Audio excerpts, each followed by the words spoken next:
Alors, si tu veux que je réponde à ta question, là, ce qui menace les juifs en France, bah, les chrétiens et les musulmans.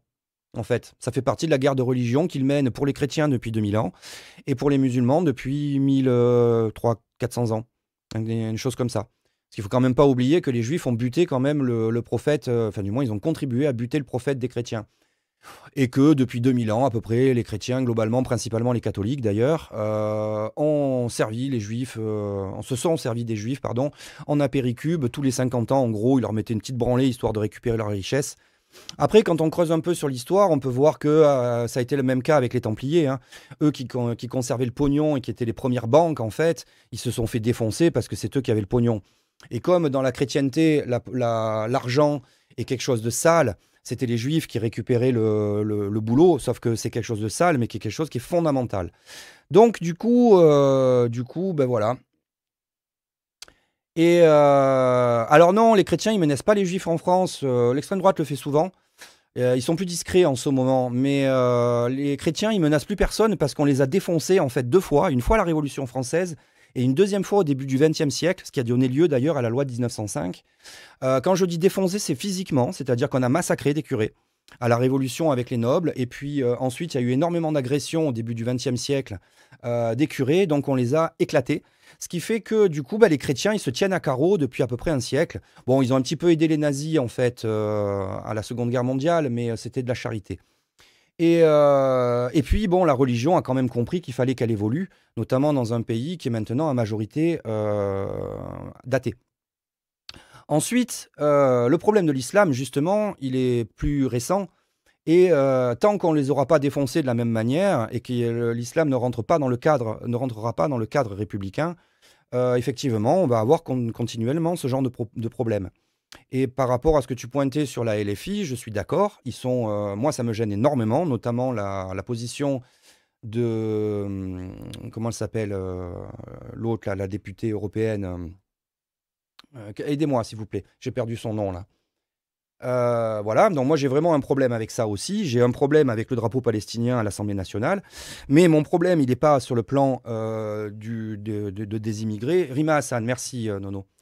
Il n'est pas sur le plan des immigrés, et moi, il est sur le plan religieux. C'est-à-dire qu'il n'existe aucune religion sur cette planète qui est réellement compatible avec la République.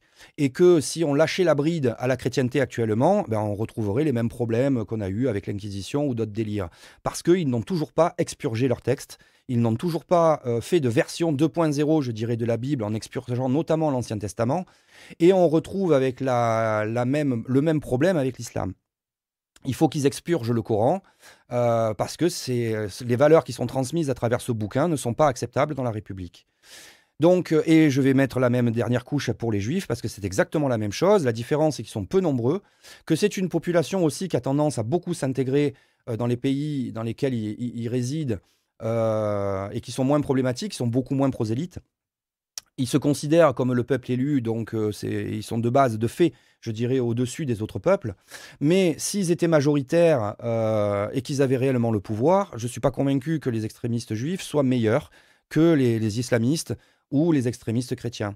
On le voit un petit peu quand même actuellement en Israël, hein. Au-delà du fait que Israël a décidé de régler le problème palestinien en rasant la Palestine, quand on voit la position de certains extrémistes juifs, ça vaut pas mieux que les islamistes. Donc pour moi, le problème, il est toujours le même, il est sur l'extrême des religions, et à partir du moment où ces religions-là, les textes sacrés, les textes fondateurs de leurs dogmes et de leurs mythes, sont des textes qui sont en dehors des règles de la République, ils ne sont pas acceptables. Et nous avons le seul pays du monde qui a une véritable laïcité. Tous les autres ont une laïcité, je dirais, de façade. Et il faut que nous la gardons et que nous ne laissons aucune religion reprendre la main sur la politique et sur notre pays, en fait. Aucune. Il n'y en a pas d'acceptable, en fait. Et s'il faut qu'on botte des culs, il faudra botter des culs parce que je pense qu'on sera obligé de le faire. De la même façon qu'on ne pourra pas déloger les politiques qui ont les pouvoirs, les libertariens notamment, et on ne pourra pas les déloger sans leur botter le cul, parce que c'est eux qui ont le pouvoir. On aura exactement le même problème avec l'islam actuellement qui est en train de s'accrocher comme un morpion, et il va falloir botter des culs. Donc la justice est en train de le faire avec les plus extrémistes, mais il faut aller beaucoup plus loin. Je veux dire, à un moment donné, il va falloir qu'on crée finalement un islam français. Parce que dans le tas, il y a énormément de croyants qui sont tranquilles, qui pratiquent leur religion chez eux et qui cassent les couilles à personne. Mais ceux-là sont obligés finalement de ne pas respecter l'intégralité des textes de leur propre religion. Parce que sinon, c'est pas applicable. Vous avez vu actuellement les lois qui sont en train de voter en Irak, notamment pour baisser la majorité des mariages des gamines à 9 ans. Vous voyez ce qui se passe actuellement en Afghanistan, où les nanas n'ont même plus le droit de parler en public. On voit ce qui se passe en Iran avec les femmes qui se battent actuellement et qui se font défoncer. Et là, c'est pas une métaphore. Quand elles refusent simplement de porter le voile. Et en France, on a des gens qui nous expliquent que le voile, c'est quelque chose qui relève de la liberté de chacun.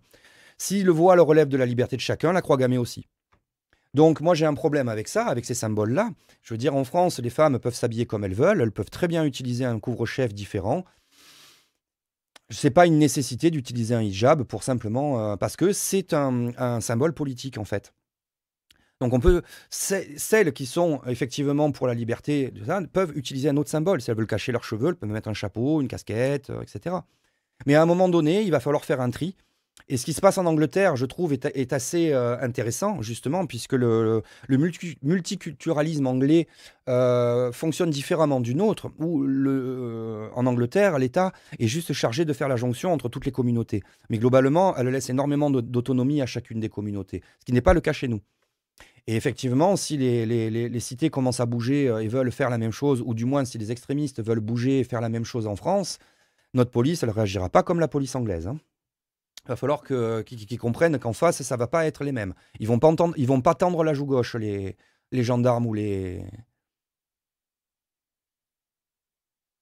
Ben, tu sais, la CIS au Bangladesh, et notamment, je te rappelle que le Pakistan est en guerre avec l'Inde depuis maintenant des années et des années, et que les musulmans défoncent des bouddhistes justement dans ces zones-là, et des bouddhistes défoncent des musulmans dans ces zones-là.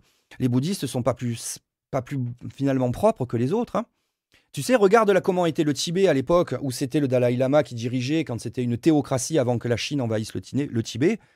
Le Dalai Lama a fait une extrêmement bonne campagne de communication en Occident depuis quelques décennies pour le faire passer pour un sage qui médite, etc. Mais quand on regarde dans le détail ce qu'était la théocratie tibétaine à l'époque, c'était le Moyen-Âge avec les moines qui avaient tous les pouvoirs et pareil. Donc c'était une pire dictature. Donc, non. Là, je suis en train de parler des Tibétains, hein. Les bouddhistes, il ne faut pas croire que les bouddhistes, ce sont tous des pacifistes, hein. C'est pas vrai, hein. On va retrouver les mêmes guerres de religion en Asie, sur la planète entière. À partir du moment où il y a un mec qui va dire « Mon Dieu, c'est le meilleur, et ta gueule, parce que le tien, c'est de la merde », forcément, ça finira en baston. Donc, le problème ne vient pas forcément d'une religion en particulier. Actuellement, c'est l'islam qui pose le plus de problèmes. Parce que c'est celle qui se réveille vraiment et qui essaye effectivement, qui est extrêmement prosélyte. Parce que de toute façon, le côté politique est inhérent à cette religion. Mais c'est pas la seule. C'est pas la seule. Encore une fois, c'est juste qu'on a cadré les autres pour l'instant. C'est la dernière qui reste à cadrer. Et il va falloir le faire. Et moi, je ne fais pas l'amalgame entre l'islam et les Arabes, hein. Le Maghreb, par exemple, représente environ 10 à 15% des musulmans, hein. La majorité des musulmans se trouve en Asie et au Pakistan. Donc au Pakistan, ce sont vraiment des Arabes. Notamment tout le bassin asiatique, là, les Philippines et autres, ce sont des Asiatiques. Le Maghreb représente très peu, en fait, en pourcentage de musulmans dans le monde. Bien sûr, tu as raison, le moche. Mais c'est toujours pareil. C'est toujours pareil, la CIS. En France, c'est ceux qui posent problème, c'est les populations qui sont les plus nombreuses là-dedans. Les bouddhistes, il y en a très peu. Les Japonais, c'est pareil. Ils sont extrêmement peu nombreux. De la même façon que les Juifs sont très peu nombreux. Il ne faut pas avoir d'illusions. Et puis, il faut arrêter de prendre les choses, encore une fois, avec un regard noir ou blanc. Pourquoi est-ce que les Romains ont défoncé les Juifs à l'époque et ensuite les chrétiens ? Parce que ces deux religions-là sont arrivées en disant il n'y a qu'un Dieu et c'est le mien qui est le valable. Ils arrivaient avec des polythéistes qui, eux, acceptaient tout et qui étaient pourtant très religieux. Parce que la base même de la société romaine était basée sur la religion. Mais quand les Juifs et les chrétiens sont arrivés en disant c'est le seul Dieu qui existe et les vôtres, ils n'existent pas, forcément, ça a mal tourné, quoi.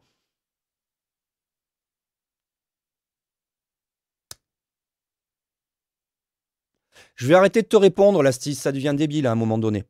Parce que là, tu es en train de reprendre des arguments qui sont finalement juste des clichés et t'écoutes pas ce que je raconte, en fait. Donc reste dans ta haine, effectivement, d'une population en particulier. Mais non, parce que c'est tellement, comment dire, c'est comme si tu prenais une photo satellite de la planète et que tu étais en train de m'expliquer que le problème en France vient d'un village. C'est à peu près le niveau de résolution, en fait. Moi, ce que je dis, c'est que le problème vient vraiment à la base des textes et du dogme qui est imposé, et ensuite d'une proportion de population. Mais le problème qu'on a actuellement avec le Maghreb, notamment en France, avec l'immigration de deuxième ou de troisième génération en France, il est beaucoup plus complexe que ça. Il est beaucoup, beaucoup plus complexe que ça. Et entre autres, un des facteurs, c'est effectivement l'islam. Mais il n'y a pas que ça. Il n'y a pas que ça. Il y a énormément de facteurs qui interviennent là-dessus. Et la gauche a sa part. Moi, je le nie pas. Et j'ai jamais protégé LFI là-dessus, bien au contraire.